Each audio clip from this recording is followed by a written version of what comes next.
Bismillahirrahmanirrahim. Assalamualaikum warahmatullahi wabarakatuh. Innal hamdalillah wa nasta'inuhu wa nastaghfiruh wa na'udzu billahi min syururi anfusina wa min sayyiati a'malina. May yahdihillahu fala mudhillalahu wa may yudlilhu fala hadiyalah. Alhamdulillahirabbil alamin. Wajiblah kita bersyukur kepada Allah karena banyak betul nikmat yang telah Allah berikan kepada kita.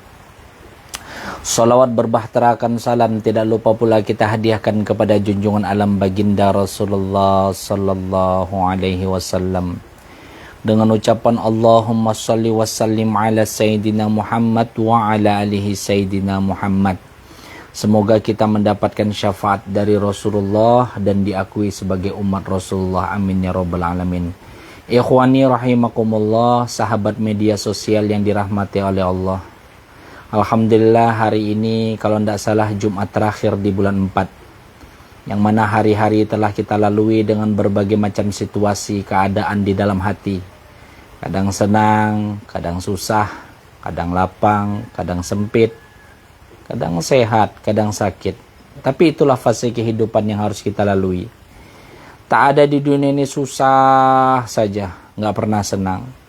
Tak ada di dunia ini senang aja, tidak pernah susah. Ya sesenang-senangnya kita, suatu saat pasti kita pernah susah. Paling tidak susah di hati. Rasanya perasaan ini gak enak. Sesusah-susahnya kita pasti ada senangnya. Kenapa? Karena Allah yang membolak-balikkan hati. Meskipun kita tidak punya apa-apa. Perasaan hati ini tenang aja. Itu tandanya memang kita tidak bisa putus dari Allah. Kita memang terikat sebagai makhluk. Yang mau tidak mau memang kita harus tunduk. Karena itulah hakikat kita diciptakan di dunia.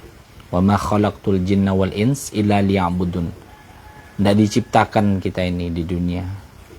Tidak ada fungsinya kita diciptakan kecuali untuk beribadah kepada Allah. Para ikhwani rahimakumullah, hari ini kita sering melihat dan bulan-bulan ini pelepasan jamaah haji, saudara-saudara kita, orang-orang tua kita, teman-teman kita, bahkan orang yang kita muliakan, yang mereka mendapatkan kesempatan untuk melaksanakan ibadah haji. Jujur dalam hati kita rindu dan kita pengen, tapi memang kesempatan itu memang belum ada. Padahal kita sudah daftar. Mungkin bagi kawan-kawan yang sudah daftar, ya harap bersabar. Kalau ada duit lebih, jangan ambil reguler, ambil saja yang bagus. Entah apa nama itu ya, pokoknya hajinya haji plus lah kalau nggak salah ya. Tapi bagi yang sudah daftar, ya sabar sajalah. Semoga kita diberikan kesempatan oleh Allah dari segi umur dan kesempatan kita mengunjungi Baitullah. Karena memang satu-satunya tempat yang kita kunjungi yang pengen balik lagi ketika kedewasaan mental sudah kita dapatkan memang Baitullah. Di tempat lain mungkin kita cuma mendapatkan hiburan, makanan yang enak, tempat pemandangan yang indah. Tapi berbeda kalau kita ke Baitullah, memang ada perasaan yang rindu yang tidak bisa dijelaskan. Dan ini merupakan salah satu nikmat kalau kita itu bertamu di Baitullah dan bertamu ke makam Rasulullah. Karena orang yang ke Madinah katanya tamu Rasulullah karena di sana ada makam Rasulullah. Orang yang pergi ke Makkah adalah tamu Allah di sana karena ada Baitullah. Teman-teman yang dimuliakan oleh Allah, semoga kita semua yang hadir di sini, yang mendengar ini khususnya diberikan kemudahan oleh Allah, diberikan kesempatan, diberikan rizki oleh Allah untuk dapat menjenguk Baitullah, untuk bisa bersama-sama haji nanti entah kapan. Amin ya rabbal alamin. Teman-teman yang dimuliakan oleh Allah, hari ini merupakan hari yang sering hujan.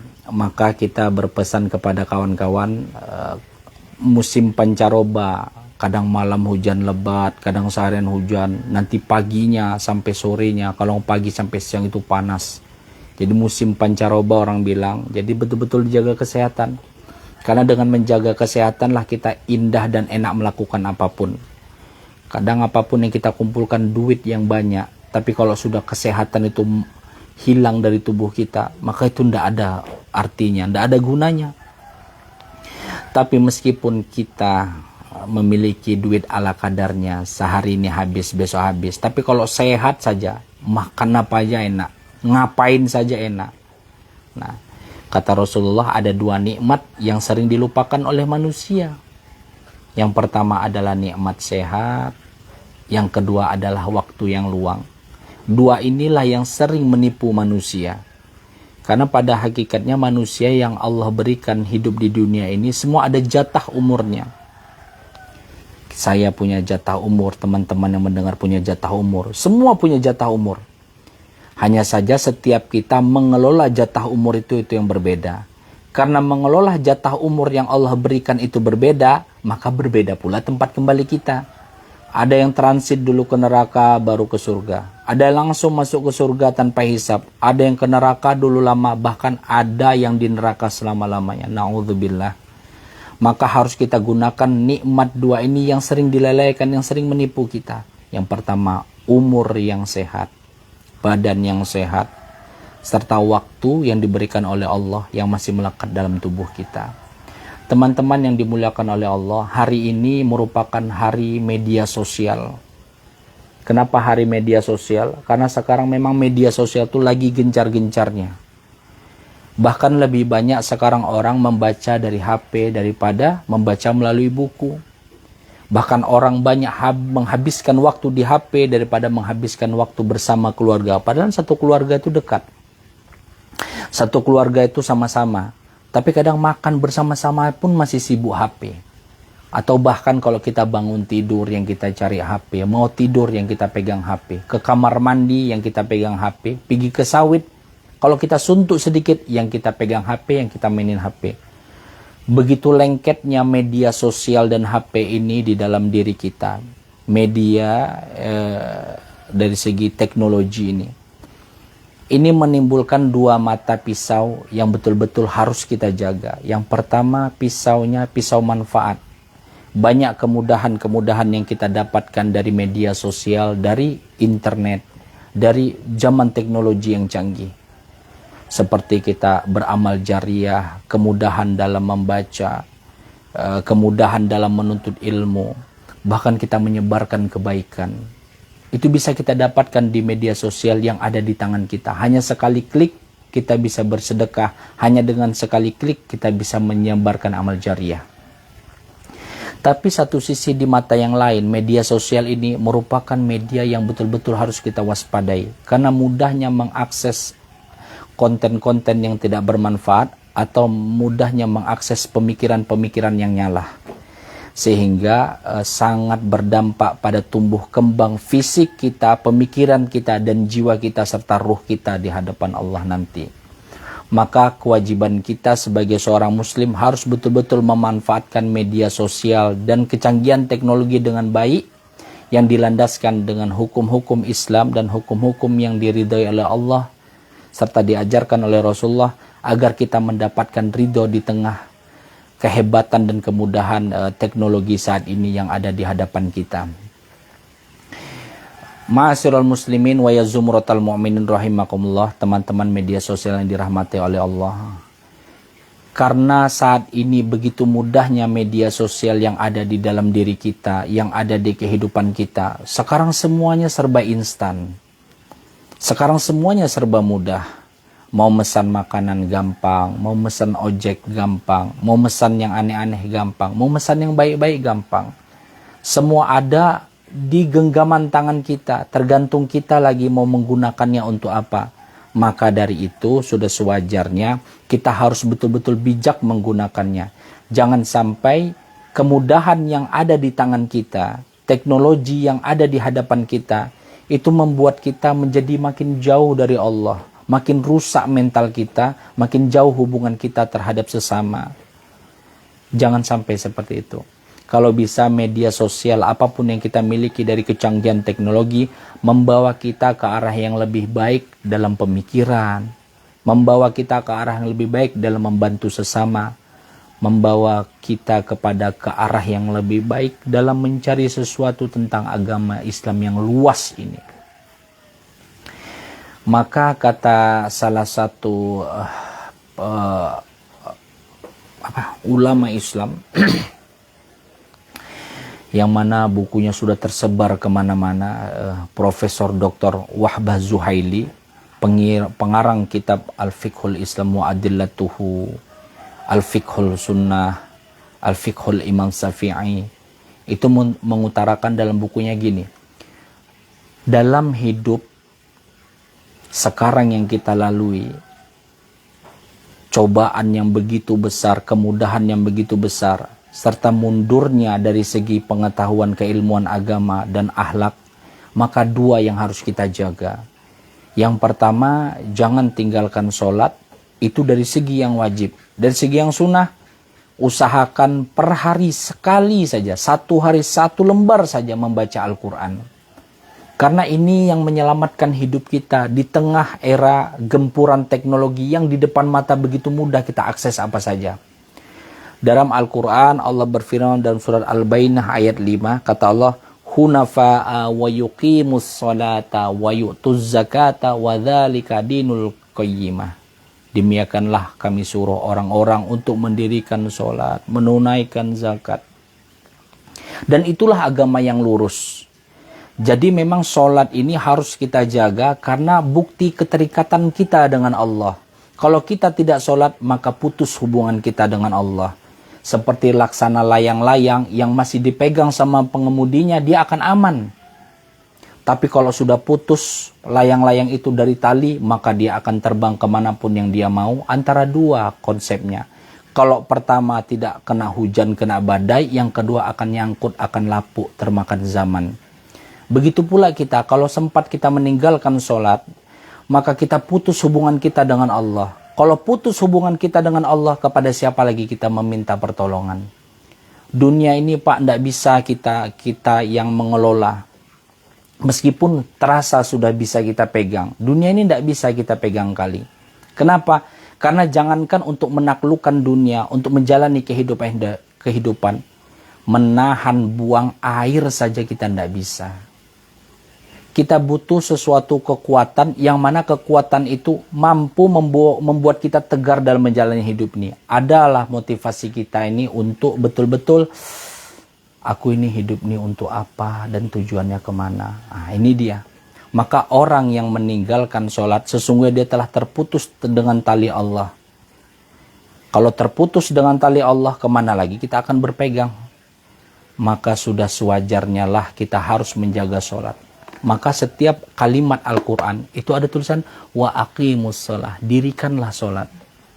Bukan wa'mal sholah, bukan mengerjakan sholat. Kalau mengerjakan sholat cuma 5 waktu. Subuh, zuhur, asar, maghrib, isya. Cuma 5 waktu. Satu waktu taruhlah 5 menit, 7 menit lah. 5 menit udah cakep kali tuh. Dibanding dengan zikir, dengan bertasbih, dengan memuji Allah. 5 waktu sudah cukup. Kalau 5 waktu itu 5 menit dikali 5, 25 menit. Dikalikan dengan waktu yang Allah berikan kepada kita 24 jam. Bayangin coba. 24 jam ditambah 20, dikurang 25 menit. Tidak sampai 1 jam waktu kita hanya untuk beribadah. Kalau cuma untuk mengerjakan sholat, maka sholat itu waktu di sholat aja kita baik. Sementara ketika kita sholat, kita masih dicampur dengan tidak khusyuknya. Tapi Al-Quran tidak pernah mengajarkan itu wa'mal soleh, wa'mal sholat. Mengerjakan sholat. Tapi aqimus sholah, dirikanlah sholat. Kenapa? Apa perbedaan mengerjakan dengan mendirikan sholat? Nah, kalau mengerjakan sholat, cukup rukun, cukup syarat, selesai. Tapi kalau mendirikan sholat, Masya Allah, kalau mendirikan sholat berarti di situ ada membawa nilai-nilai sholat di dalam kehidupan kita sehari-hari. Maka kata Al-Quran, inna sholata tanha anil fahsya'i wal munkar. Sesungguhnya sholat itu mencegah perbuatan keji yang merusak diri dan mungkar, merusak orang lain. Jadi ketika nilai-nilai sholat kita bawa dalam kehidupan sehari-hari, itulah mendirikan sholat. Tapi kalau hanya mengerjakan sholat, maka banyak kita lihat orang sholat maksiat tetap jalan. Orang sholat tapi mulutnya masih pedas kepada yang lain. Orang mendirikan sholat tapi dia masih suuzon kepada orang lain. Itu hanya mengerjakan sholat. Wa'mas sholah. Bukan wa aqimus sholah. Maka mendirikan sholat itu tingkatannya lebih tinggi daripada mengerjakan sholat. Karena mendirikan sholat membawa nilai-nilai dalam sholat dalam kehidupan kita sehari-hari. Nah, yang kedua adalah membaca Al-Quran, jangan pernah tinggalkan. Kenapa membaca Al-Quran jangan pernah kita tinggalkan? Ibarat Al-Quran ini air yang selalu menyucikan tubuh kita. Maka Al-Quran ini pula yang menjaga kita agar kita betul-betul dirahmati oleh Allah. Ini Al-Quran nih Pak. Maka jangan pernah kita tinggalkan sekali saja dalam sehari membaca Al-Quran. Tidak bisa satu ain, satu lembar. Tidak bisa satu lembar, setengah lembar. Kenapa harus seperti itu? Karena agar kita tidak terputus dari rahmat Allah. Inilah dengan membaca Al-Quran. Sehari ini kita sudah membaca Al-Quran apa belum? Sehari ini kita ada tidak membaca Al-Quran satu juz? Mungkin bagi kita satu juz itu payah. Tapi sesungguhnya kalau satu juz dibagi dengan 5 waktu, misalnya sekali setelah selesai sholat 2 lembar saja. Nanti sebelum sholat 2 lembar. Itu insya Allah 5 waktu selesai itu satu juz. One day, one juz. Tapi mungkin bagi kita yang sibuk dalam kehidupan dunia, aktivitas yang harus bekerja dengan kekuatan fisik, maka cukuplah satu hari 1 lembar saja. Agar rahmat Allah itu tidak putus dari diri kita. Agar diri kita ini suci selalu di hadapan Allah. Inilah kekuatan Al-Quran ini. Al-Quran merupakan satu-satunya mukjizat yang Rasulullah tinggalkan untuk kita. Untuk bisa kita amalkan dan kita baca setiap hari. Mukjizat Rasulullah masih kita pegang. Akankah mukjizat ini kita abaikan? Padahal seluruh hukum-hukum Islam berawal dari sini. Banyaknya kitab-kitab yang ditulis oleh alim ulama asalnya dari sini. Maka ini merupakan kitab yang sangat berguna, yang sesuai dengan keadaan zaman dan tetap dibutuhkan dalam berbagai macam permasalahan dan kemaslahatan manusia. Al-Quran. Suatu ketika ada seorang anak yang dia cerita sama bapaknya, "Pak, kenapa sih Bapak tiap hari baca Al-Quran, tapi tidak pernah Bapak hafal?" Kata bapaknya, "Coba kamu nak ambil keranjang di belakang dari anyaman bambu. Setelah kamu ambil keranjang dari anyaman bambu, kamu lihat keranjang itu isinya apa." Diambil. Begitu diambil, rupanya isinya bekas mengangkat arang. Setelah begitu dilihatnya keranjang itu kotor, "Sekarang nak kamu pergi keluar. Kamu ambil air yang tidak jauh dari rumah kita, di sungai itu. Setelah kamu ambil, kamu bawa ke sini. Kumpulkan dalam satu bak melalui keranjang anyaman bambu." Pergi dia ke sana mengambil air. Udah mengambil air, datang dia ke tempat bapaknya. Begitu datang ke tempat bapaknya, dilihatnya airnya sudah habis. Karena rupanya keranjang anyaman bambu itu banyak bolongnya. "Ambil lagi nak." Sampai selesai itu barang. Sampai penuh nih bak. Diambil lagi. Rupanya habis di tengah jalan. Diambil lagi. Airnya bolong di tengah jalan. Diambil lagi pakai anyaman bambu. Bolong lagi karena airnya habis di tengah jalan. Baru dia bilang, "Pak, ini nggak mungkin bisa Pak, penuh bak ini." Kenapa nggak bisa? Karena anyaman bambu ini bolong. Berapa kali pun aku berusaha, pasti dia nggak akan penuh bak ini. Karena anyaman bambu ini bolong. Andai anyaman bambu ini ditutup dengan sempurna rapat, maka air tidak bisa keluar, kemungkinan bisa penuh. "Coba kau ambil lagi nak." Dia ambil terus Pak. Sampai ada 20 kali, sampai kecapean anaknya, lalu anaknya tertidur. Begitu anaknya bangun, dilihatnya ayahnya sudah di sampingnya. Kata anaknya, "Sorry ya, aku ketiduran, aku kecapean. Karena aku rasa tidak akan bisa penuh bak yang suruh ayah isi itu dengan anyaman bambu yang ku ambil airnya dari kali." "Kenapa tidak bisa penuh nak?" "Karena bolong ya." "Apa yang kau dapatkan hikmah dari situ?" "Mana aku dapatkan apa-apa ya, kecuali rasa capek. Coba kamu lihat kan anyaman bambu tadi, keranjang tadi. Dilihatnya bersih Pak. Yang awalnya bekas ngangkat arang yang hitam, karena bolak-balik diambil untuk ngambil air, yang ambil, jatuh airnya ambil. Bersih anyaman keranjang tadi itu." Maka dikasih tahu sama bapak, "Nakku, ketika kau baca Al-Quran, meskipun kamu tidak bisa menghafalnya satu ayat pun, maka sungguh Al-Quran itu sudah membersihkan hatimu seperti keranjang ini dibersihkan dari bekas arang tadi. Tetaplah engkau membaca Al-Quran meskipun kau tidak paham mananya. Tetaplah engkau membaca Al-Quran meskipun engkau tidak mampu menghafalnya. Sesungguhnya Al-Quran meskipun tidak lengket di otakmu, seperti lengketnya air di dalam anyaman tadi, tapi paling tidak dia bisa membersihkan hatimu. Ma'asyiral muslimin wa ya zumratal mu'minin rahimakumullah. Teman-teman yang dimuliakan oleh Allah, mungkin sebagian kita tidak bisa menghafal Al-Quran. Sebagian kita mungkin sekali baca Al-Quran sudah lupa, bahkan terbata-bata dalam membaca Al-Quran. Tetaplah membaca kalamullah semampu dan sebisa kita. Kalau bisa kita memang belajar, memperbaiki makhrajal huruf, memperbaiki bagaimana tahsin dan tajwidnya. Tapi paling tidak bagi kita yang sudah keterbatasan dengan usia, mungkin sudah tidak bisa lagi diperbaiki, tetaplah membaca Al-Quran. Karena memang sholat menjaga hubungan kita dengan Allah agar tidak terputus. Membaca Al-Quran menjaga rahmat Allah di dalam diri kita agar tidak terputus dan berkah. Fa'tabiru ya ulil absar. Jumat subuh dari desa Sungai Kuning, rumah ana melaporkan. Assalamualaikum warahmatullahi wabarakatuh.